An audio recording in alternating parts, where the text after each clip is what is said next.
नमस्कार बिओलो मित्रांनो. मित्रांनो, आजच्या व्हिडिओमध्ये आपण इन्युमरेशन फॉर्म म्हणजेच गणना प्रपत्र कसं भरायचं आणि त्यामध्ये सर्वात महत्त्वाची जी शंका आहे नातेसंबंधांबाबतीत यासाठीचे काही 4 ते 5 उदाहरणांचे एक्झाम्पल्स आपण तो इन्युमरेशन फॉर्म नक्की भरायचा कसा याबाबत आजच्या मध्ये माहिती पाहणार आहोत. तत्पूर्वी आपणा सर्वांना नम्र विनंती आहे, चॅनलवर नवीन असाल तर चॅनलला सबस्क्राईब करा. व्हिडिओ आवडल्यास व्हिडिओला लाईक करून हा व्हिडिओ आपल्या सर्व बिओलो बांधवांपर्यंत नक्की पोहोचवा. आपल्याला कार्यालयाकडून अशा पद्धतीचा एक इन्युमरेशन फॉर्म प्रत्येक मतदाराचा प्राप्त झाला असेल. जितकी मतदार संख्या असेल त्याच्या एका मतदाराला 2 प्रती याप्रमाणे तुम्हाला मतदार प्रपत्र गणना प्रपत्र मिळालं असेल आणि हे प्रपत्र आपल्याला प्रत्यक्षात मतदाराला वाटायचं आहे आणि मतदाराने हे गणनापत्र कशा पद्धतीनं भरून द्यायचं याबाबत आपण माहिती पाहतोय. सुरुवातीला या डाव्या कोपऱ्यामध्ये मतदाराचा तपशील या ठिकाणी पाहायला भेटतोय, ज्याच्यामध्ये मतदाराचं नाव आहे आणि बाकीची इतर माहिती त्यामध्ये दिसते. त्यानंतर त्याचा इथे अनुक्रमांक आणि कोणता विधानसभा मतदारसंघ आहे त्या बाबतीत इथं माहिती दिसते. इथे एक क्यूआर कोड दिलेला आहे. या क्यूआर कोडला स्कॅन करून डायरेक्ट या मतदाराची माहिती बीएलओ स्कॅन करून पाहू शकतील. इथे या मतदाराचा मतदार यादीमध्ये असलेला फोटो तुम्हाला पाहायला भेटेल आणि इथे मतदाराने स्वतःचा नुकताच करंटचा फोटो आपल्याला या ठिकाणी त्याचा चिकटवायचा आहे. त्यानंतर आता इथे काही रकाने दिलेले आहेत. हा जो पहिला रकाना आहे या रकान्यामध्ये आपण मागील एसआयआरच्या मतदार यादीतील मतदाराचा तपशील म्हणजेच जो मतदार आहे तो स्वतः मागील 2002, 3, 5च्या एसआयआर मध्ये आपल्याला त्याची डेटा उपलब्ध आहे किंवा तो माहिती आपल्याला सर्च झालेली आहे आणि ती माहिती त्यानं इथं भरायची आहे. ज्याची माहिती म्हणजे तो स्वतःचं सेल्फ मॅपिंग ज्यांचं झालेलं आहे त्यांचा डेटा कशा पद्धतीनं भरायचा याचं हे एक उदाहरण आपण या ठिकाणी पाहतोय. इथे मतदाराचं नाव म्हणजेच इथं जे मतदाराचं नाव आहे तेच मतदाराचं नाव या ठिकाणी येईल. त्या मतदाराचा ओळखपत्र उपलब्ध असल्यास जसा एसआयआरच्या 2002च्या माहितीवर उपलब्ध असेल तो क्रमांक आपल्याला या ठिकाणी टाकायचा आहे. जर तो उपलब्ध असेल तर टाका. काही केसेसमध्ये तो क्रमांक उपलब्ध नसेल तर तो टाकणे अनिवार्य नाही, कंपल्सरी नाही. नसेल तर हरकत नाही. त्यानंतर नातेवाईकाचे नाव यामध्ये हा जो मतदार आहे याच्या नातेवाईकाचा तपशील देखील तुम्हाला सर्च झालेला असेल. 2002च्या यादीमध्ये नातेवाईक कोण आहे तो तपशील तुम्हाला दिसत असेल तर तो तपशील तुम्हाला या ठिकाणी लिहायचा आहे. म्हणजे जर समजा या मतदाराचे वडील त्याचे नातेवाईक असतील तर त्यांच्या वडिलांची पूर्ण माहिती तुम्हाला या ठिकाणी लिहायची आहे. उदाहरणार्थ तुम्ही हे नाव जर वाचत असाल स्क्रीनवर तर ह्या नावाच्या शेवटचं अक्षर म्हणजेच त्यांचे वडिलांचे वडील थोडक्यात मतदाराचे आजोबा आपण या ठिकाणी टाकतोय. आता इथे नातेसंबंध लिहिताना या मतदाराचे हे नातेवाईक कोण आहेत ते त्यांचे वडील आहेत, आई आहे की आजी आहे की आजोबा आहे असं नातं तुम्हाला या ठिकाणी टाकायचं आहे. समजा हे ह्या मतदाराचे हे कोण आहेत, वडील आहेत. दुसरी केसमध्ये आपण आईच्या बाबतीत पुढच्या सेशनमध्ये आपण ती माहिती पाहतोय. सध्या आपण वडिलांचा फॉर्म वडील जर स्वतः असतील किंवा मतदाराचे वडील हे त्यांचे नातेवाईक असतील त्यांच्याबाबत माहिती पाहतोय. त्यानंतर जिल्हा जो काही मागील एसआयआरचा जो जिल्हा असेल तो जिल्हा या ठिकाणी टाकायचा आहे. इथे जुना जिल्हा आपण टाकू शकतो आणि सूचनेप्रमाणे आपण हाही अहिल्यानगर आणि अहमदनगर असे जे जिल्ह्यांचे नाव आहेत ते आपण याप्रमाणे अपडेट करू शकता. त्याला अडचण नाही. ऑलरेडी ऍप्लिकेशन मध्ये आपल्याला जुनच नाव पाहायला भेटतंय. मतदाराने जर आपल्याला नवीन नाव लिहून दिलं असेल तरी ते ऍक्सेप्टेबल आहे. त्यानंतर राज्याच्या नावामध्ये महाराष्ट्र आणि मतदारसंघाचं जे काही नाव असेल ते तुम्हाला या ठिकाणी टाकायचं आहे. त्यानंतर मागील एसआयआर मधील मतदारसंघ क्रमांक काय आहे तो तुम्हाला दिलेल्या माहितीनुसार रेकॉर्डनुसार शो होईल. ईसीआय नेटवर ती माहिती आपल्याला पाहायला भेटते. मतदाराने ईसीआय नेटवरून ती माहिती उपलब्ध करून तुम्हाला बीएलओ यांना हा फॉर्म भरून द्यायचा आहे आणि बीएलओ जर स्वतःही मतदाराला ही माहिती भरण्यास माहिती देत असतील तर त्यांनी हा क्रमांक त्यांना उपलब्ध करून द्यायचा आहे. तो त्यांच्याकडून लिहून त्यांना लिहिण्यास मदत करायची आहे. त्यानंतर यादी भाग क्रमांक जो काही असेल तो इथे मेन्शन करा. त्यानंतर जो काही अनुक्रमांक असेल तो आपल्याला या ठिकाणी टाकायचा आहे. आता बाकीची खालची जी डिटेल्स आहे, ज्याच्यामध्ये जनरल डिटेल्स म्हणतो, त्या जनरल डिटेल्समध्ये त्याची जी काही जन्मतारीख असेल ती टाका. आधार नंबर दिल्यास तो ऐच्छिक आहे. मतदाराने जर दिला उपलब्ध करून तर तो या ठिकाणी लिहा. त्यानंतर मोबाईल नंबर जो काही त्याच्या इपिक कार्डला जो काही मोबाईल नंबर अटॅच असेल तो अटॅच मोबाईल नंबर या ठिकाणी लिहा.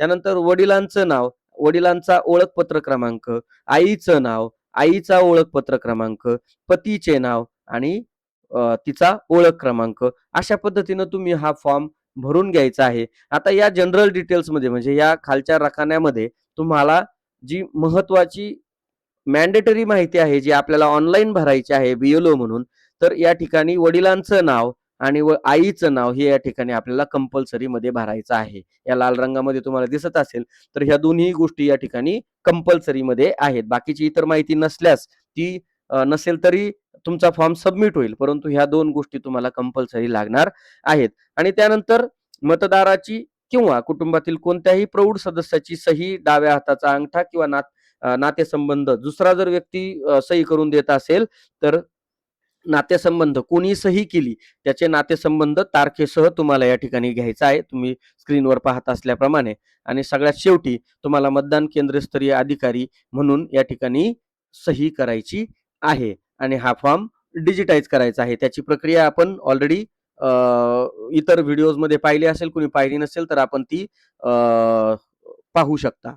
त्यानंतर जो पुढील उदाहरण आपण पाहतोय, ते उदाहरण असं आहे, की मतदार ही फिमेल आहे, महिला आहे. तिच्या बाबतीमध्ये हा फॉर्म आपण कसा भरायचा आहे. बाकीची जी काही माहिती आहे वरच्या रेकॉर्डमध्ये, इथे तिचं नाव आहे, इथे त्याच्या विधानसभा मतदारसंघाबाबत माहिती आहे, QR आहे, फोटो आहे. सध्याचा लेटेस्ट फोटो तुम्हाला या ठिकाणी चिकटवायचा आहे. त्यानंतर इथे मागील SIR मध्ये त्या मतदाराचा तपशील आपल्याला लिहायचा आहे. मागील SIRच्या तपशिलामध्ये त्या मतदाराचं नाव तुम्हाला इथे पूर्ण टाकायचं आहे. त्यानंतर ओळखपत्र क्रमांक जर तुम्हाला उपलब्ध असेल तर तो या ठिकाणी टाकायचा आहे. नातेवाईकाचं जे नाव आहे त्यामध्ये इथे नातेवाईकाच्या नावामध्ये ही जी महिला आहे, ही महिला तिच्या 2002च्या नातेवाईकाच्या नावामध्ये तिच्या पतीची माहिती तिनं या ठिकाणी दिलेली आहे आणि म्हणून पती म्हणून या ठिकाणी तिच्या पतीचं नाव इथं घेतलेलं आहे आणि नातेमध्ये आपल्याला या मतदाराचं नातेवाईक जो आहे त्याच्यासोबत काय नातं आहे हे मेन्शन या ठिकाणी करायचं आहे आणि म्हणून आपण पती म्हणून आपण या ठिकाणी टाकलेला आहे. बाकी जिल्हा जो काय असेल तो, राज्य जे काही 2002च्या SIR मध्ये असेल ते, मतदारसंघाचं नाव, मतदारसंघ क्रमांक, यादी भाग क्रमांक आणि अनुक्रमांक भरून आपल्याला पुन्हा जी काही जनरल डिटेल्स आहे, ज्याच्यामध्ये जन्मतारीख, आधार क्रमांक, मोबाईल क्रमांक, वडिलाचं नाव, आईचं नाव, त्यांचा एपिक नंबर, पतीचे नाव तुम्ही या ठिकाणी टाकून घ्यायचं आहे. महिलेच्या बाबतीमध्ये आपल्याला तिच्या वडिलांचं नाव आपल्याला घ्यावं लागणार आहे आणि आईचं नाव सुद्धा आपल्याला या ठिकाणी घ्यावं लागणार आहे. तुम्ही जर स्क्रीनवर पाहत असाल तर ती नावं तुम्हाला या ठिकाणी वाचून तुम्ही पाहू शकता. अशा पद्धतीने ही जनरल डिटेल्स तुम्हाला भरायची आहे. मतदाराची सही दिनांकित घ्यायची आहे. त्याच्या बिहाफ जर कोणी सही देत असेल तर त्याचं नातेसंबंध मेन्शन करून त्याची सही दिनांकित घ्यायची आहे आणि शेवटी BLO यांची सही या ठिकाणी असणार आहे. पुढील उदाहरणाकडे आपण जातोय. पुढील उदाहरण असं आहे, की जर समजा मतदार जो कोणी आहे तो मतदार इथे आहे, त्याची डिटेल्स तुम्ही पाहू शकता. त्याचा स्वतःचा लेटेस्ट फोटो आपल्याला या ठिकाणी चिकटवायचा आहे आणि आता मतदार हा मागील SIR मध्ये नाही, म्हणून हा जो 2 नंबरचा रकाना आहे, या 2 नंबरच्या रकान्यामध्ये आपल्याला तो कोणाचा प्रोजनी आहे, तो त्याचे आई, वडील, आजी, आजोबा हे जर मागील SIR मध्ये असतील तर त्याची माहिती आपल्याला इथे लिहायची आहे. इथे तुम्ही वाचू शकाल, वरील रकान्यात ज्याचे नाव नमूद आहे त्याच्या नातेवाईकाचा मागील SIR मधील तपशील मध्ये आपल्याला मतदाराचं नाव हे आहे आणि त्यानं ज्याचे नाव प्रोजेनी रेकॉर्ड्स मध्ये दिलेले आहे ते नाव तुम्हाला या ठिकाणी टाकायचं आहे. ही केस समजा उदाहरणार्थ हा मतदार आहे आणि त्याच्या वडिलांसोबत जो प्रोजेनी रेकॉर्ड्स मध्ये आपण मॅप केलेला आहे त्यांचं नाव आपण या ठिकाणी घेतलंय. मतदान ओळखपत्र क्रमांक असेल तर भरा, नसेल तर कंपल्सरी नाही. नातेवाईकाच्या नावामध्ये 2002च्या डिटेल्स मध्ये नातेवाईकाच्या नावामध्ये या मतदाराने हे नाव या ठिकाणी दिलेलं आहे आणि ते नाव आणि हे नाव म्हणजे नाव आणि नातेवाईकाचं नाव या दोघांमधील काय नातं आहे ते आपल्याला खाली लिहायचं आहे. मतदाराच्या नात्याबद्दल इथं आपल्याला मेन्शन करायचं नाही. फक्त हे जे नाव आहे ते नाव आणि नातेवाईकाचं नाव या दोघांमध्ये काय नातं आहे ते आपल्याला या ठिकाणी मेन्शन करायचं आहे. त्यानंतर जिल्हा, राज्य, मतदारसंघाचं नाव, मतदारसंघ क्रमांक, मतदार यादी भाग क्रमांक, अनुक्रमांक हा 2002च्या यादीतील असायला हवा. आता हे काम झाल्यानंतर आपल्याला प्रत्यक्ष जेव्हा आपण ऍप्लिकेशन मध्ये जाऊ तेव्हा आपल्याला एक प्रश्न विचारला जातो, जे रेकॉर्ड आपण मॅपिंग केलेलं आहे त्यानंतर आपल्याला प्रश्न विचारला जातो की प्रत्यक्ष ऍपमध्ये माहिती भरताना मतदाराच्या प्रोजनी सोबत काय नातं आहे. त्यावेळी आपल्याला या मतदाराचं जो प्रोजेनी रेकॉर्ड जोडलेला आहे, मग तो आई असेल, वडील असतील, आजी असतील, आजोबा असतील, यापैकी रिलेशन आपल्याला प्रत्यक्ष ऍप मध्ये नोंदवायचं आहे. इथे बऱ्याच जणांचे आपल्या बीएलओ बांधवांचे मला फोन आले, कमेंट सेक्शन मध्ये खूप कमेंट्स आल्या की इथे नेमकं नाते कोणाचे लिहायचे. तर त्याबाबत हे क्लॅरिफिकेशन इथे मी सांगतोय. या नावाचं आणि नातेवाईकाच्या नावाचा काय संबंध आहे तो या ठिकाणी लिहायचा आहे. आणि प्रत्यक्ष ऍप मध्ये जेव्हा तुम्हाला विचारलं जाईल त्यावेळेस तुम्हाला या मतदाराचं या प्रोजेनी रेकॉर्ड बरोबर काय नातं आहे. म्हणजे थोडक्यात काय इथे आपल्याला सांगता येईल की फॉर्म मध्ये आणि ऍप मध्ये थोडासा इथे गॅप आहे किंवा इथे फरक आहे की इथे जे नातं विचारलं हे 2002च्या नातेसंबंधाबाबत विचारलेलं आहे आणि प्रत्यक्ष आपण ज्याला मॅप केल्यानंतर त्या मतदारासोबत काय नाते आहे अशी माहिती आपल्याला तिथे ऍप मध्ये नोंदवायची आहे. परंतु फॉर्मवर आपल्याला या मतदाराबद्दल नातेवाईकाचं काय रिलेशन आहे ते भरायचं आहे. बाकी जनरल डिटेल्स भरून तुम्ही हा फॉर्म ज्याच्या नावे आहे कुटुंबाचं सही दिनांकित घ्यायचे, बीएलओ त्या ठिकाणी सही करणार आहे. पुढील आपण उदाहरण पाहतोय. मतदार तोच आहे आणि समजा त्याची प्रोजनी आई म्हणून जोडलेली आहे. अशा केसमध्ये आपल्याला इथे मतदाराची आई म्हणून आपण नाव टाकले. त्यानंतर नातेवाईकाच्या नावामध्ये आपण या आईचं नाव टाकलंय आणि नातेवाईकाच्या नावामध्ये आपण तिच्या पतीचं नाव टाकलेलं आहे. म्हणून इथे नातेसंबंधामध्ये या नावाचं या नातेवाईकाच्या नावाशी काय संबंध आहे तर पती म्हणून आहे, म्हणून आपण इथे पती लिहिलं. बाकी जिल्हा, राज्य, मतदारसंघाचं नाव हे 2002च्या यादीतून पाहून तुम्हाला मतदारसंघ क्रमांक, यादी भाग क्रमांक, अनुक्रमांक लिहायचा आहे. त्यानंतर जनरल डिटेल्स मध्ये मतदाराची माहिती तुम्हाला या ठिकाणी टाकायची आहे. मतदाराची जन्मदिनांक, आधार क्रमांक ऐच्छिक आहे, मोबाईल क्रमांक, वडिलाचं नाव, वडिलाचा मतदान ओळखपत्र क्रमांक, आईचं नाव, आईचं ओळखपत्र क्रमांक, पतीचं नाव आणि ओळखपत्र क्रमांक यामधील 2 बाबी आपल्याला कंपल्सरी भरायच्या आहेत. मतदाराची सही दिनांकित असेल आणि बीएलओ ची सही सगळ्यात शेवटी असेल. आणि सगळ्यात शेवटचा जो केस मी या ठिकाणी आपल्याला दाखवतोय तो म्हणजे मयत मतदाराचा तपशील. मयताचा फॉर्म आपण मयत जर मतदार असेल तर त्याचा फॉर्म आपला ब्लँक असणार आहे, ज्यामध्ये त्याची मागील SIR ची माहिती नाही भरली तरी चालेल.